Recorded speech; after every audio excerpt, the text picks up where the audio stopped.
Voice వినపడుతుందన్నా? Yes brother. Thank you అన్న. ఈ యొక్క గూగుల్ మీట్లో సిసిఎం కుటుంబంగా చేరి వచ్చిన మీకు అందరికీ ప్రభు నామమున వందన తెలియజేస్తా ఉంటున్నాను. నిజంగా దేవుడు మనకి ఎంతగానో ఆయుష్నిచ్చి తన మాటలు విని అవకాశాన్ని ఇచ్చిన దేవుని బట్టి మనం ఎంతగానో దేవుని స్తుతించి ఆరాధించవలసినటువంటి వారం అవుతున్నాం. నిజంగా దేవుని గ్రంథంలో నుంచి కొన్ని మాటలు మనము ఆలోచించుకుందాం. ఇర్మియా గ్రంథం 1వ అధ్యాయంలో 4వ వచనం నుంచి చదువుతున్నాను. ఇర్మియా గ్రంథం 1వ అధ్యాయము 4వ వచనం.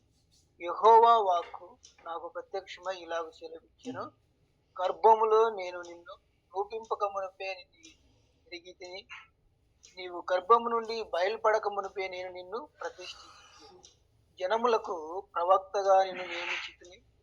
అందుకు అయ్యో ప్రభు యెహోవా, చిత్తగించుము, నేను బాలుడనే మాట్లాడటకు నాకు శక్తి చాలదనగా యెహోవా నాకు ఇలా సెలవిచ్చాను, నేను బాలుడు అనవద్దు, నేను నిన్ను పంపువారి యొద్దకు నీవు పోవలేను, నీకు ఆజ్ఞాపించిన సంగతులన్నీ చెప్పవలేను. వారికి భయపడకుము, నిన్ను విడిపించుటకు నేను నీకు తోడై ఉన్నాను. ఇదే యెహోవా వాక్కు. అప్పుడు యెహోవా చెయ్యి చాపి నా నోరు ముట్టి ఇలాగ సెలవిచ్చాను, నేను నీ నోట నా మాటలు ఉంచి ఉన్నాను. పెళ్లగించుటకును, విరగొట్టుటకును, నశింపజేయుటకును, పెడద్రోయుటకును, కట్టుటకును, నాడుటకును నేను ఈ దినమున జనముల మీద, నిన్ను రాజ్యముల మీద నిన్ను నియమించి ఉన్నాను. నిజంగా ఇర్మియాతో ప్రభు చక్కగా మాట్లాడుతూ ఉన్నాడు. తర్వాత మనం బాగా ఈ యొక్క వచనాల్లో అర్థం చేసుకున్నట్లయితే ఇర్మియాను తను పని కోసము పిలుచుకున్నట్లుగా మనం చూస్తున్నాం. తన పిలుపును ఆయన గుర్తిస్తున్నట్లుగా మనం చూస్తాం కదా. నిజంగా నిన్న రాజాజన్న కూడా మాట్లాడుతూ వచ్చారు పిలుపు గురించి. దినాన మనం ఆలోచించినప్పుడు అన్నగారు పరిశుద్ధంగా ఉండుటకు పిలువబడితిరి అని కూడా ఆయన అన్నగారు నిన్న చెప్తూ వచ్చారు.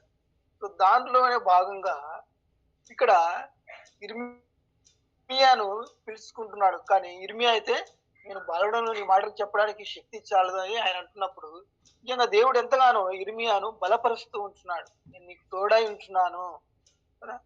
నిజంగా దేవుడు అతన్ని పిలుచుకుంటూ తనకు ఒక పనిని అప్పగిస్తున్నట్లుగా మనం చూస్తాం కదా. ఆ పని ఏంటంటే పెళ్లగించుటకును, విరగొట్టుటకును, నశింపజేయుటకును, పడద్రోయుటకును.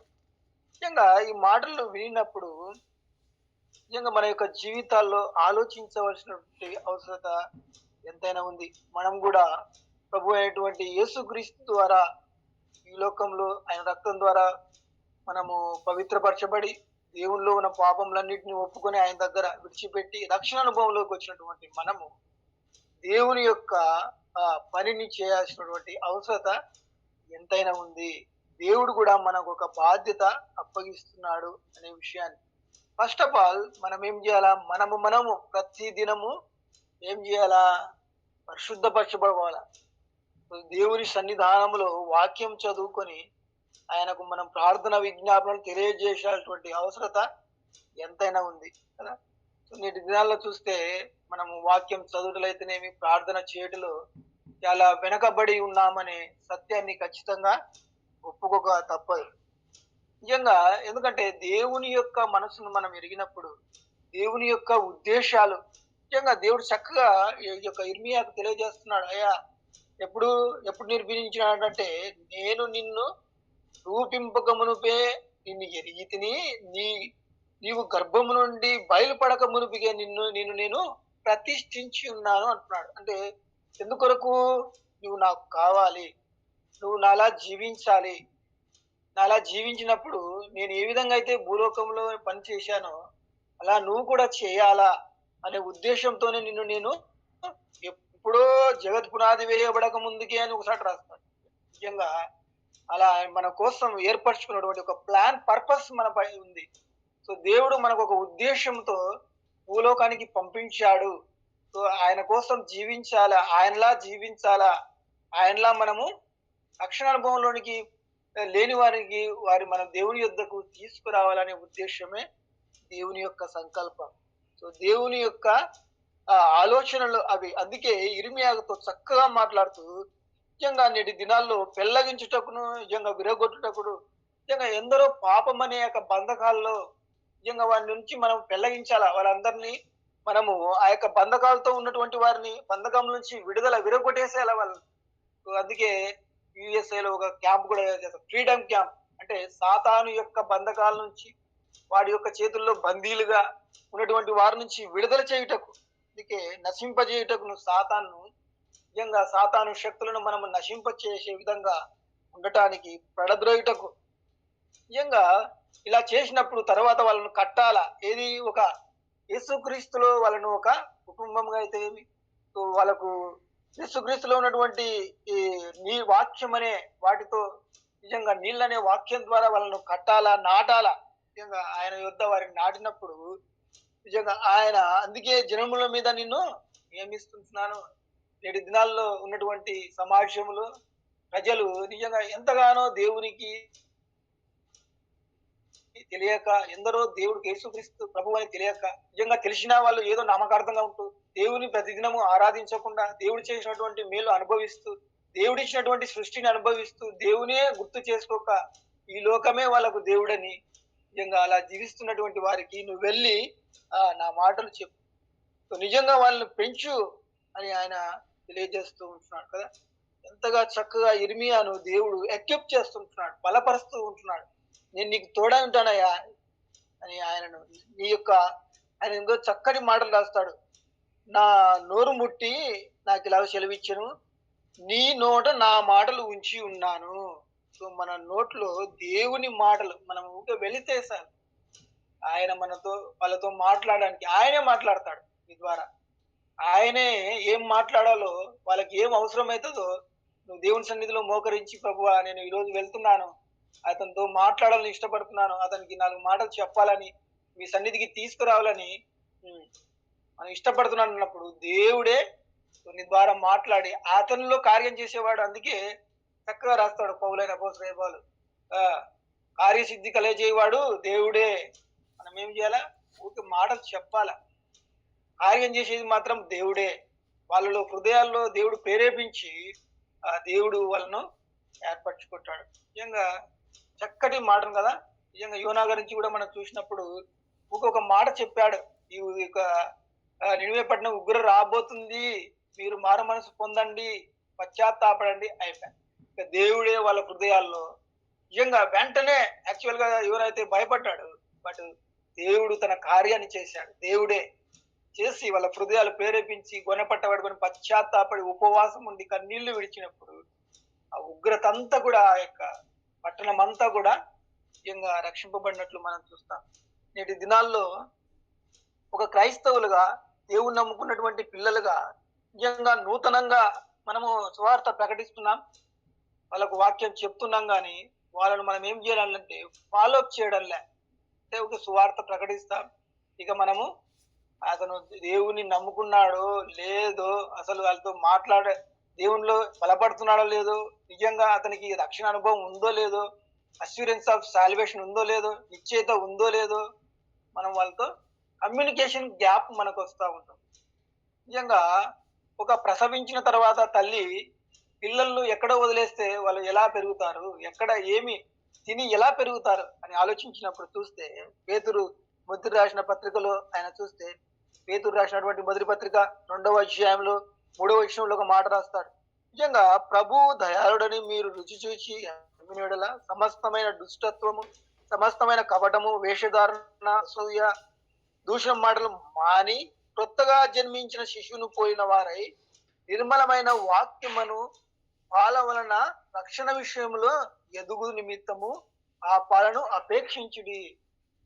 నిజంగా మనము చెట్లకు పెంచినప్పుడు చిన్న మొక్కలుగా ఉన్నప్పుడు వాటిపై మనము ఏం చేస్తాం, ఎంతో శ్రద్ధ తీసుకోవాల్సినటువంటి అవసరం.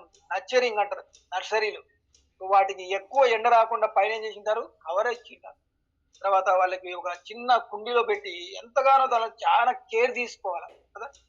దానిను ఎంతో జాగ్రత్తగా వాటిని పెంచవలసినటువంటి అవసరం ఉంది. అందుకే కింద మనం చూస్తే ఏం రాస్తా అంటే, ఆత్మ సంబంధమగు పాల వలన వాళ్ళని మీరు పోషించాలా. వాళ్ళకు చిన్నగా మనం వెళ్ళి ఎప్పుడైతే దేవుని దగ్గరకు మనం వారి దేవుని మాటలు ప్రకటించామో వాళ్ళకేం చేయాలా? చిన్నగా దేవుని మాటలు వాళ్ళకు మనము తెలియజెప్పాలా. ఇదిగో ఆయన ఈ యొక్క బైబిల్‌లో ఈ మాటలు చదువుకో, ఈ గ్రంథం చదువు. ఇది నీకు ఈజీగా అర్థమవుతది. తర్వాత ఎలాగున్నారు? ఆత్మీయంగా ఎలా ఉంటున్నారు? ప్రార్థన చేసుకుంటున్నారా? తర్వాత దేవుని మాటలు చదువుకుంటున్నారా?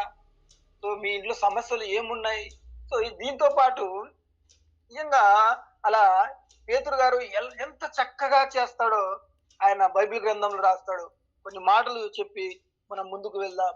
నిజంగా రెండవ తెస్సలోనికీయులకు రాసినటువంటి పత్రికలో మనం చూసినప్పుడు ఆయన ఒక మాటను రాస్తాడు. మొదటి తెస్సలోనికీయులకు రాసిన పత్రిక రెండవ అధ్యాయంలో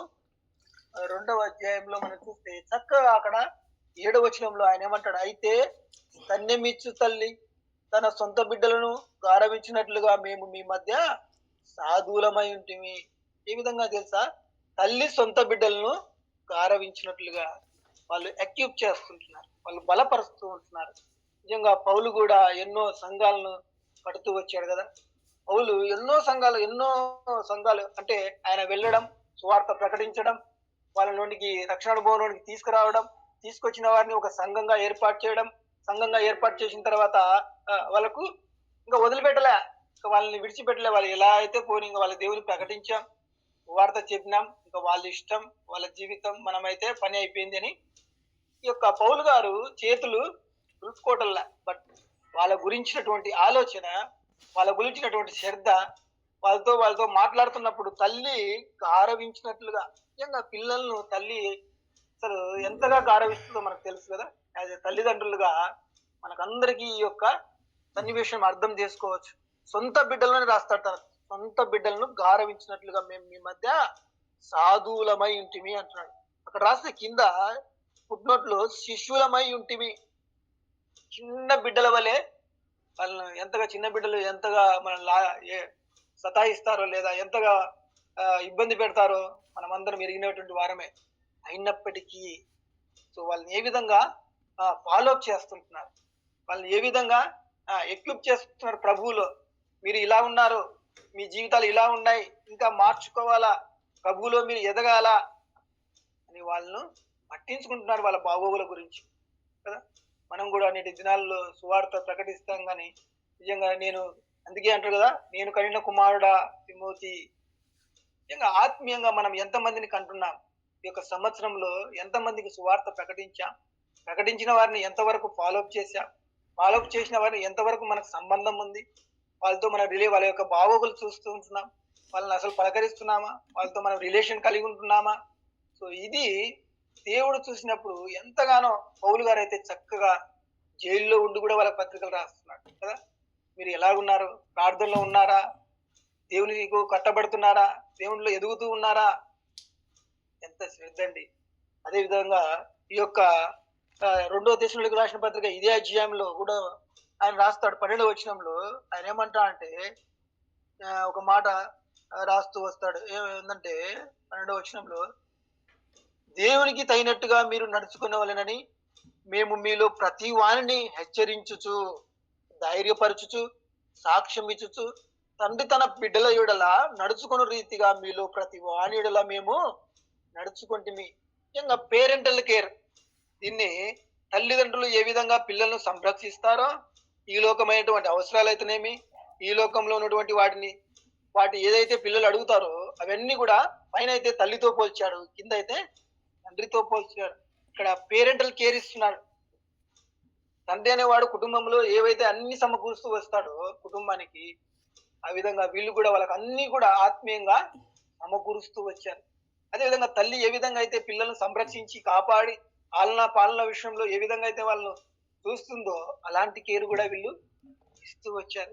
నిజంగా వాళ్ళని అందుకే అన్ని సంఘాలు పౌలు కట్టడం గల కారణం ఏంటంటే, అంతమందిని అప్పుడు పౌలు దేవునికి తీసుకురావడానికి కారణం ఏంటంటే వాళ్ళలో ఉన్నటువంటి ప్రేమ, దేవుని ప్రేమను వాళ్ళు చూపిస్తూ వచ్చారు. నిజంగా దేవుడు ఏ విధంగా అయితే వాళ్ళని ప్రేమించారో ఆ ప్రేమను వాళ్ళు కూడా ఈ యొక్క ప్రభులోకి వచ్చిన వారికి, అప్పుడే రక్షణలో అనుభవంలోనికి వచ్చిన వారికి వాళ్ళు చూపిస్తూ వచ్చారు. అందుకే అంటాడు కదా ఆయన, నిజంగా 9వ వచనంలో, అవును సహోదరులారా, మా ప్రయాసమునకు కష్టమునకు మీ జ్ఞాపకం ఉన్నది కదా అంటాడు.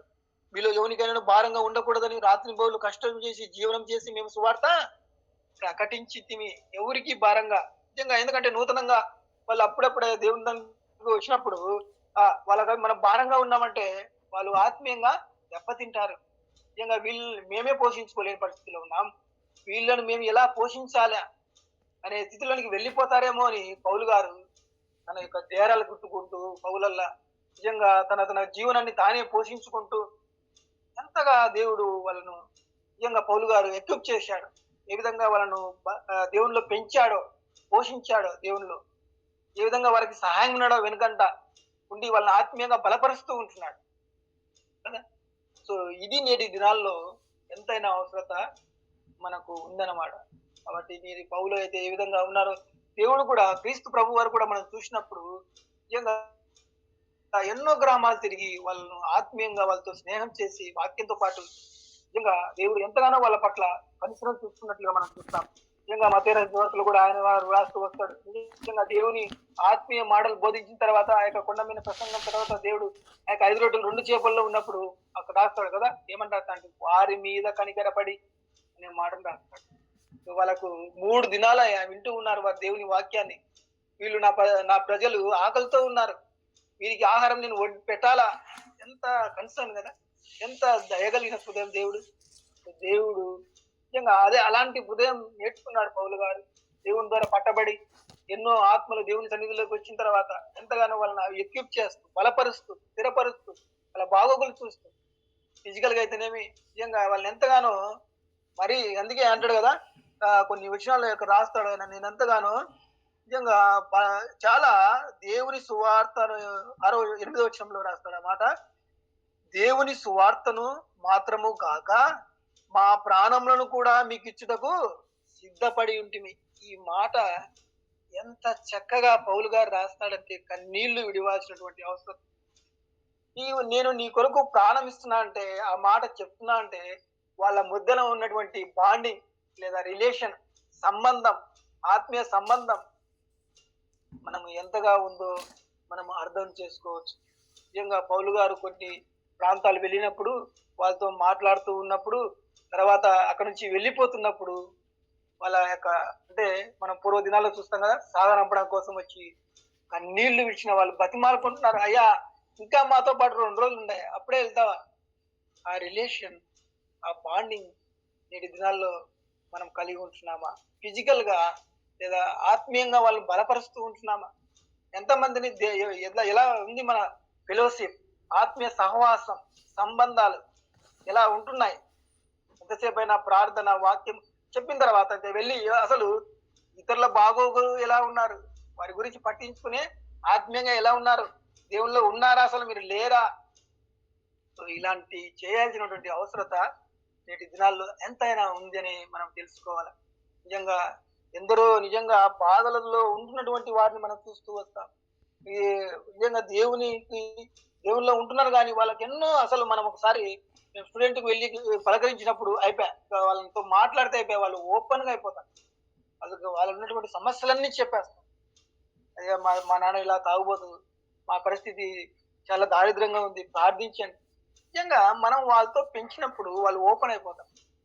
అలాగా మనం కూడా పక్కన వాళ్ళతో ఎవరైనా స్వార్థ ప్రకటించినప్పుడు ఎలాగున్నారు, ఎలా జీవిస్తూ ఉంటున్నారు, ఏం పని చేస్తున్నారు, ఆత్మీయంగా బలపరిచినప్పుడు, వాళ్ళన్నీ చెప్పినప్పుడు వాళ్ళ మధ్య మనకు రిలేషన్ పెరిగి వాళ్ళ గురించి ప్రార్థించడానికి, వాళ్ళ కొరకు మనం దేవుని దగ్గరికి తీసుకురావడానికి, నడిపించడానికి, వాళ్ళు కూడా నా గురించి శ్రద్ధ తీసుకుంటారు, కన్సర్న్ కలిగి ఉన్నారని వాళ్ళు కూడా దేవునిలో ఎదగడానికి ఇష్టపడతారు.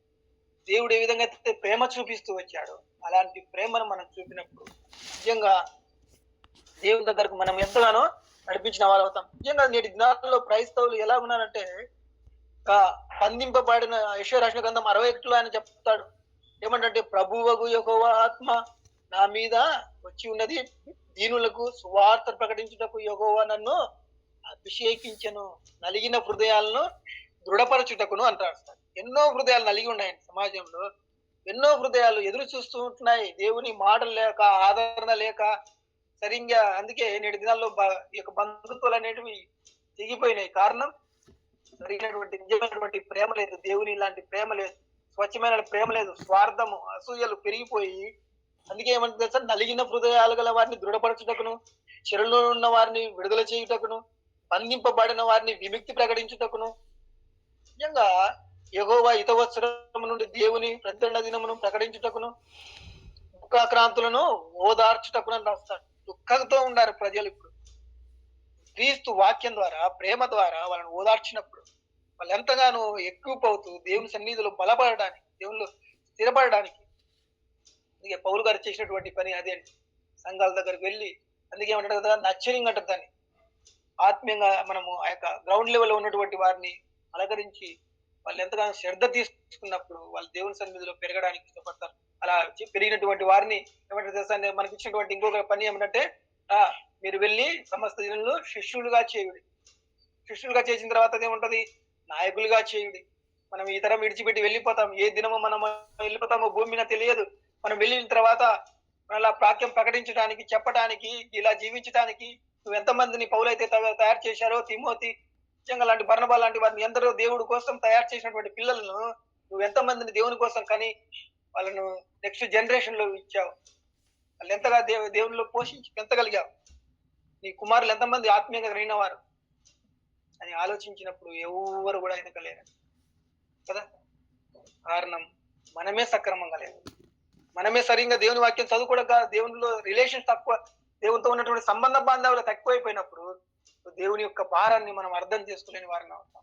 కాబట్టి ఈ దినాన దేవుని సన్నిధానంలో మనం ఎంతగానో మనం పశ్చాత్తాపడుతూ తిరిగి రీబిల్డ్ చేసుకోవాల్సినటువంటి అవసరత, తిరిగి అందుకే నెహెమ్యా పడిపోయిన గోడలు ఎన్నో ఉంటున్నాయి, ఏడ్చాడు, ప్రార్థించాడు, వెళ్ళాడు, పనినంతా సమాప్తం చేశాడు. అలాంటి ప్రజలు ఎందరో ఉన్నారు. వారు వెళ్ళి నువ్వు ఆ పని చేయాల్సినటువంటి అవసరత. పిలుపుకు తగినట్టుగా యెషయా ఇర్మియాను ఏ విధంగా అయితే పిలుచుకున్నాడు, మోసేను ఏ విధంగా అయితే పిలుచుకున్నాడో, నత్తివాడని అన్నప్పుడు కూడా నువ్వు నాకు కావాలా. ఇక్కడ కూడా ఇర్మియా, నేను బాలుడను, ఎస్ నువ్వే నాకు కావాలి. బలహీనలు సిగ్గుపరిచి బలవంతులను సిగ్గుపరచడానికి మనం ఏర్పరచుకున్నప్పుడు అందరం కూడా బలహీనులే ప్రతి ఒక్కరం. కానీ బలపరిచే దేవుడు యెహోవాయే.